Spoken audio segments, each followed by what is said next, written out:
"You have no enemies" has become an extremely popular phrase through TikTok, memes, but more importantly, the message itself. A lot of people agree with it, they love it, but I don't think so. I truly believe that you do. You do have enemies, and if we look at the definition itself, a person who is actively opposed or hostile to someone or something, and I get it, it's all about perspective. I do not perceive you as my enemy, but there is a literal enemy, and are you trying to say that, "Oh, I'm not a fighter, I don't fight, I'm a lover"? No, because if you're a lover, you gotta be a fighter. How so? Because if you don't fight for your love, what kind of love do you have? No, I'm kidding.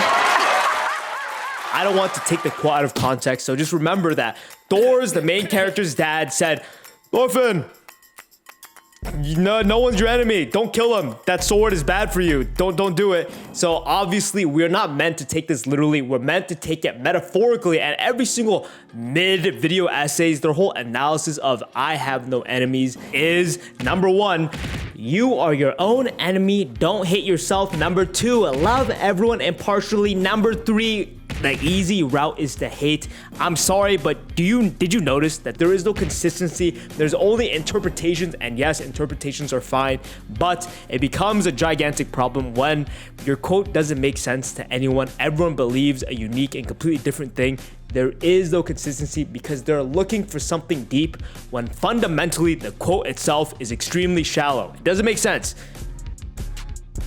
I like Vinland Saga. I watched it from the OG days when people thought it was mid. "Oh, the pacing's too slow." I read the entire manga. I think Vinland Saga is good, but individuals cannot separate the two of the message of the show and the entertainment quality, because you don't realize that fictional stories have the message. They only use the message as a plot device to move the story along, to explain the unreasonable reasonably. "Oh, so how'd you beat that super OP character?" "Oh, friendship, motherfucker. That's how we did it." It doesn't make sense, and it's completely fine that it doesn't make sense, because if we're going to be serious, all right?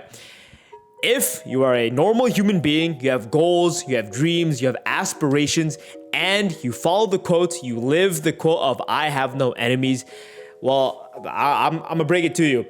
It doesn't benefit you. It encourages you to be more of a pussy, and I'm not trying to be provocative on purpose. I'm trying to capture attention, because remember, we all have goals, the finish line we want to arrive at, but inevitably there will be obstacles in our way, and those obstacles are the something that is actively opposing us from accomplishing our goals. So by definition, we have enemies if we have goals. It doesn't matter if you don't want to perceive it. You objectively have enemies. It doesn't matter who you are, no matter what. If you have goals, if you want to do something with your life, you have enemies. Now, here's the thing. You can pretend like enemies do not exist. You can ignore all the thorns poking your side, but inevitably, all the problems you're ignoring will pile up. So here's the thing. The quote fundamentally sucks in every single regard, with its context, without its context, all the semantics, the definition. The quote sucks ass. It does. It does not benefit anyone. It is not conclusive to anyone's goals, but I will give it credit to where credit is due. The quote does apply to 1% of the entire population, which you are not. I'm assuming you are not. The quote shines the brightest once you've become that billionaire, once you've accomplished everything you have ever wanted. But once we accomplish things, we don't become satisfied. We move the goalpost further along. And that's the truth. Once we get something we've always wanted, we're not satisfied. We always want more. The quote is about, "Motherfucker, do not be greedy." Because once you understand that we can accomplish anything we want, but we cannot do everything, Thor's is pretty much telling Thorfinn, "Hey, motherfucker, do not use that knife to kill that chain guy, because there are other things you can appreciate rather than appreciating the revenge you have taken," right? So in real life, we should appreciate the things we have right now rather than trying to achieve more. But that is fucking stupid. That's like listening to Joe Rogan and him telling a poor person that, "Yeah, money, it's not that important. Money is not that big of a deal." Sometimes it is. Sometimes wanting more is always the better thing. So that's why the quote only applies to the 1%, to the people who have accomplished all the things that they have wanted. And me personally, I live a great life, but everything I have is not out of my own merit. It is out of my hardworking immigrant, non-speaking English parents. The quote is advocating against ambition. Its message is, guys, be more grateful, all right? Be much more complacent. Stop trying to do more. Just stop it.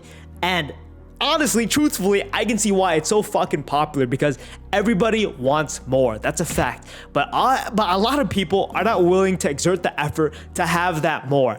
And internally, I am exactly one of those people. Obviously, I want to be successful. Obviously, I want to make a shit ton of money, but it would be much more fun right now to play the video games, to jack off, to read manga, manhwa. I love it all. But instead, I'm slaving my days away, making YouTube videos, fucking editing for hours and hours and hours, days and days and days. And sometimes I think to myself, is it worth it? I don't know. I don't know the fucking answer, but I'm going to assume people would say yes. People will say it is worth it. Stick it out. Keep on fucking working. But the devil on your shoulder telling you to chill out, bro. It's not that serious. Just play that game. You need a rest. You need a mental health break. It doesn't stop. No matter where I go, what I do, in person, online, I'm constantly being tempted, encouraged by everyone else to do less, to chill out. It's not that big of a deal. And what makes the quote so good is that it's so deceiving. It makes you think that doing less is more, when in reality, for 99% of everyone else, doing more is obviously more. We have not reached that point where doing less is more. You get what I'm trying to say, or am I fucking crazy? Thank you.